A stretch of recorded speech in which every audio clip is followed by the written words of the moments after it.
Hey guys, welcome to One Mind Brainwaves, a weekly forum where we discuss the science surrounding brain health and the mental health challenges many of us are facing in the world today. I'm Laurie Hernandez. I'm guest hosting for Brandon Staglin this week. I am a professional Olympic gymnast. I was part of the women's Final Five gymnastics team in 2016, and I am so excited to talk with everybody today. So today's topic is mental health help in the palm of your hand.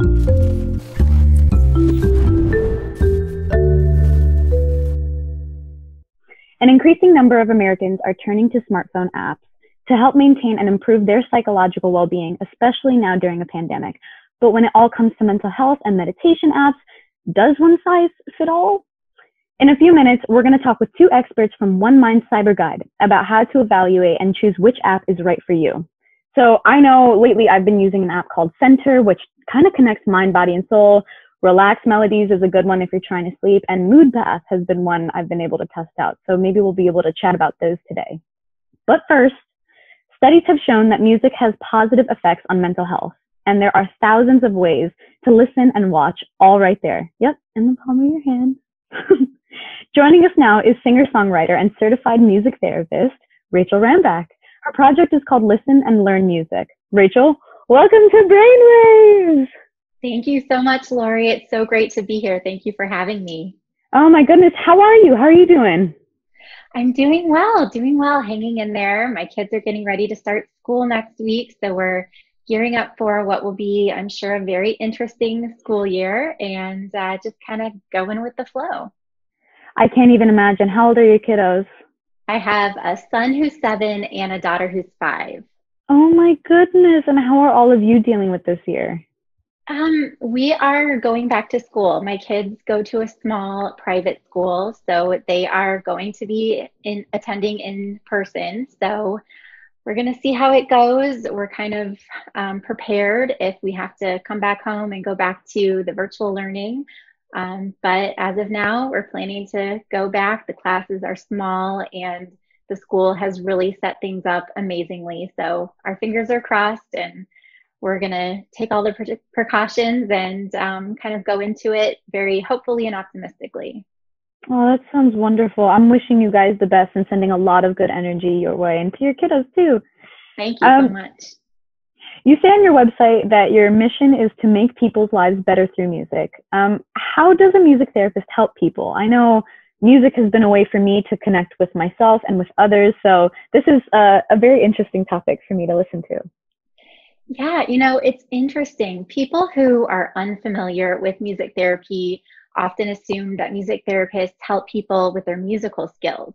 And while that can sometimes be a positive byproduct of music therapy, it's usually not the sole focus.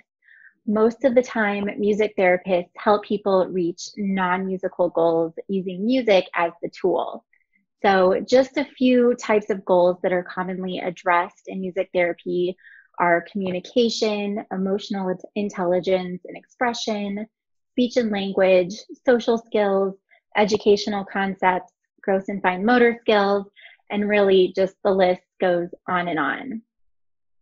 Holy moly, that sounds incredible. I would love to try some of that. Yeah, what's so interesting and I think special about music therapy is that so many populations can benefit from it. So I've worked with basically every age group, ranging from babies to people in their 90s. Holy moly. And if you're working with that big of an age range, then it sounds like it's really helping everybody and not just one specific age group, which is important, Absolutely. Especially with this year. Yeah. Absolutely, yeah. Yeah. So what is it about music itself that is so therapeutic? Why does it seem to reach people differently? Yeah, music can have such a powerful effect on just about everyone. It affects our emotions, our behaviors, our attention, and it can spark memories in a way that I think really nothing else can. We've all kind of been in those positions where we hear a song and we're taken right back to when we were a teenager or even younger. It can bring things up from our past that just not many other modalities can. People's responses to music are often much more powerful than other types of sensory input, and music can actually stimulate brain waves to sync up with the beat. So